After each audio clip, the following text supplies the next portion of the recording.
Hi everybody, Geraldine Rose here. This is a replay of a live practice session that we did casing a card of Amy's.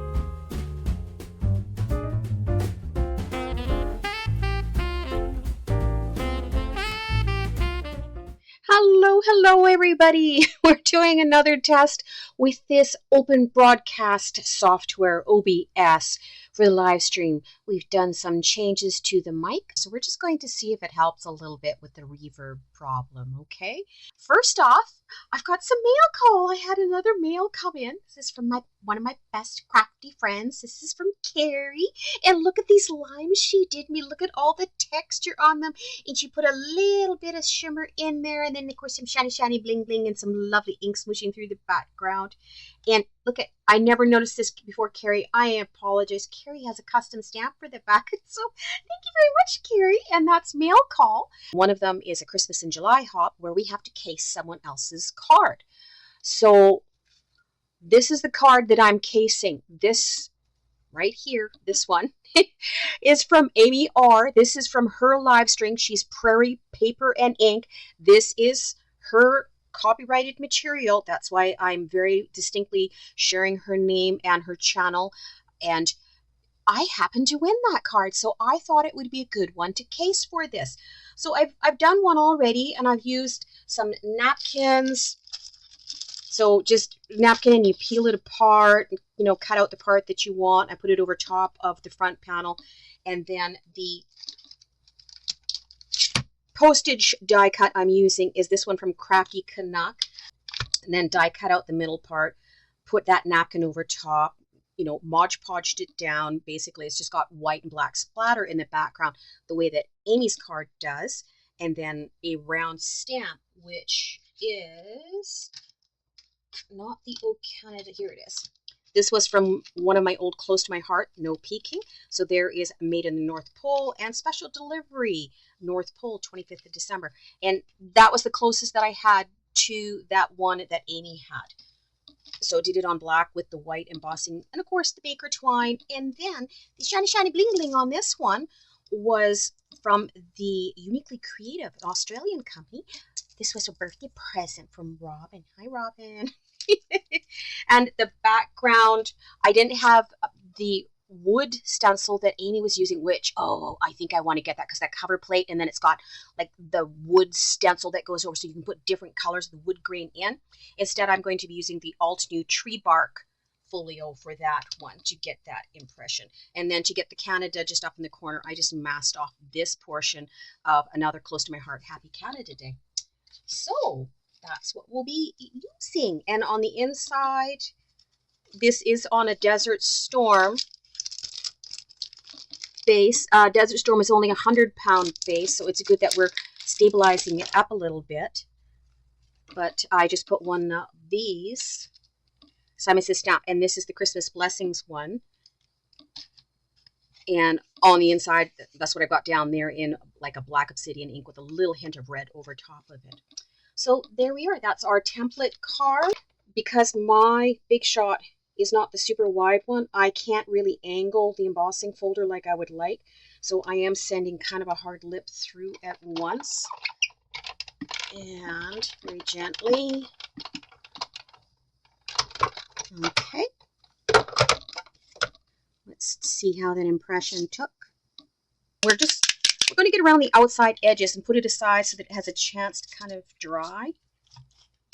And I thought that this would be a little bit quicker than ink blending. Plus, we should get a little bit of a mottled effect. We have rusty hinge and we have walnut stain. I'm going to give it a little spritz. We're just going to hold the nozzle down part way so that we get those little splatters through here. And then I am also going to bring in one of the micas. Unraveled will be a good one. So this will just add a little bit of glitz for the background. Just tap her on there like that. Because we've already sprayed it, it's going to disperse out pretty well. Let's give it another little spritz with the water to get it moving. Now, because these are distress oxides and micas, they will react with the water, and I'm trying to get it to run down through the grooves. And the other thing that'll happen is that the oxides, they'll start modeling a little bit, which kind of gives it a really good like bark texture. I might have to do this one a couple of times. It's been so long since I've used this stamp.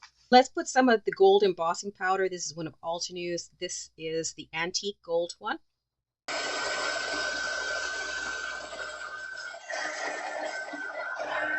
A little bit of crimson in there. The other one was velvet.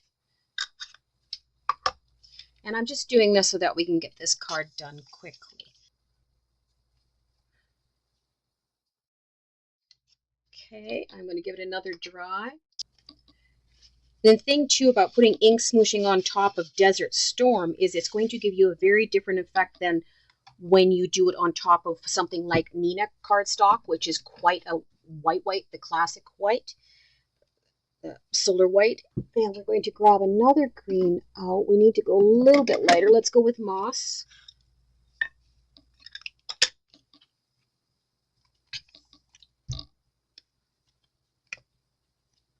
There, that's a wee bit better. The Ranger line of watercolor pencils.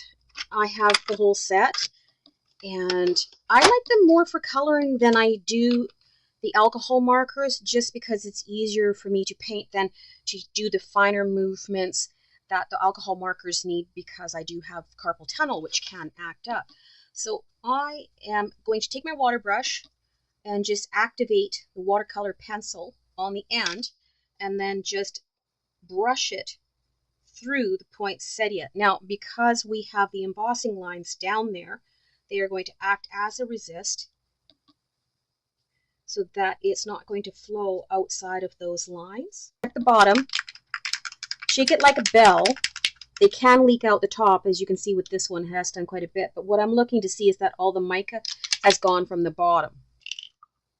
I've got a plan to reuse some of these guys that are loaded with all the sprays and everything. I'm going to soak them, and then I'm going to use them to transfer to paper to see how they come out for backgrounds. Let's get some dark red out.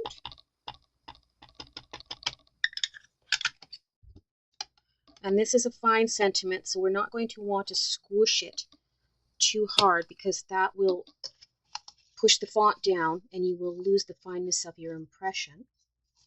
So we're going to do a couple of stamps. I am also going to bring in an obsidian,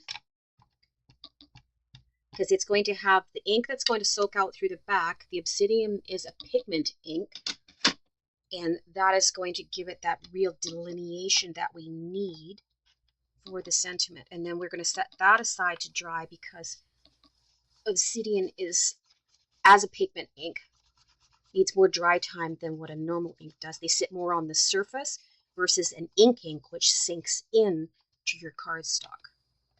And how's that, eh? We're going to take one of our browns, this is Rocky Shore, and just drag it in a couple spots across the top. We're going to accentuate that wood green a little bit more. And of course, give that distressing look around the outside. So that feels like it is slotted in. I'm not getting it to move either side. Let's just give it another run through. I'm going to go back in later. I'm going to give this another coat, but just for the interest of getting this done in time, we're going to start assembling. You can see this is one of my well-loved stamps. Okay, so I'm aligning it so it's got equidistance from this side to the top side. What I'm going to do is bring in some painter's tape that I've got. I'm just going to use a jet black ink this time. I don't want to use the pigment ink because it's going to take so long to dry. So let's do our first and see how it comes out. Yay! So we've got our base on top of the Desert Storm cardstock. We've got our inside sentiment. Before we get the front done, let's Made with Inky Fingers. Ooh, how's that one for a custom stamp this time? And we're going to need something dark, so let's go with Raspberry Sunset. So we'll flip them over, ink her up. I always cover this up so I don't try smearing things as badly. That's the thing about handmade cards. They've all got smudge lines on them somewhere, don't they? Okay, and commit. There we are. Drop it. I'm holding it for a few seconds so that the ink will transfer into the cardstock. I slightly rock back and forth, and there. That's enough to show. A little bit easier. Don't want to pull it too tight because you will bend your background postage stamp. So use your reverse tweezers. I flip it around because I find with the way I tie bows, then the ribbon that hangs down, see, it comes out the bottom.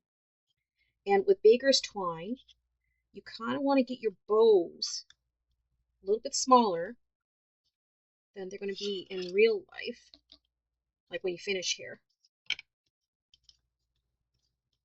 Because when you pull them tight, then they go to normal size. Is I will take a little bit of glue and just dab on my edges, and that helps seal them. I don't like them when they fray too much unless I'm doing something that's really, really distressed out and you want that really grunge look. We need to give them splatter. Amy has white and black splatters on hers. Little dab of white. A lot of people just use gouache too. I don't have any.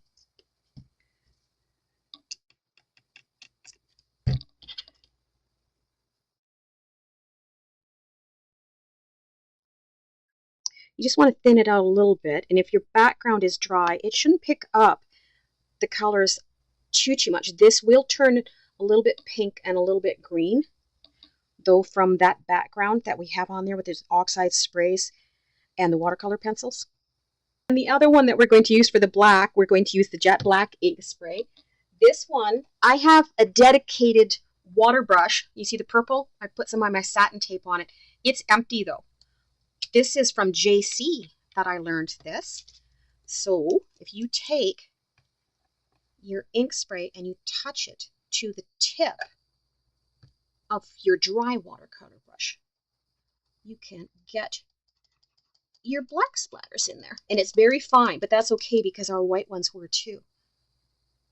Because we've got twine on the back, we need to raise it up a little bit, and this is where I am going to have to be a little bit careful because I know that that black is still wet.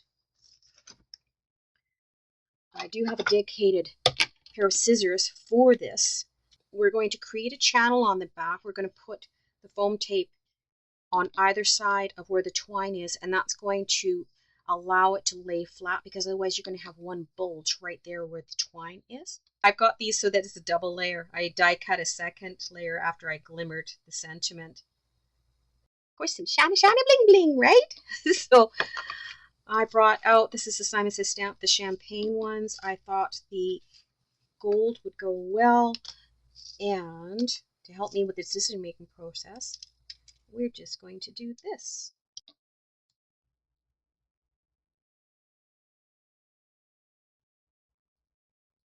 There.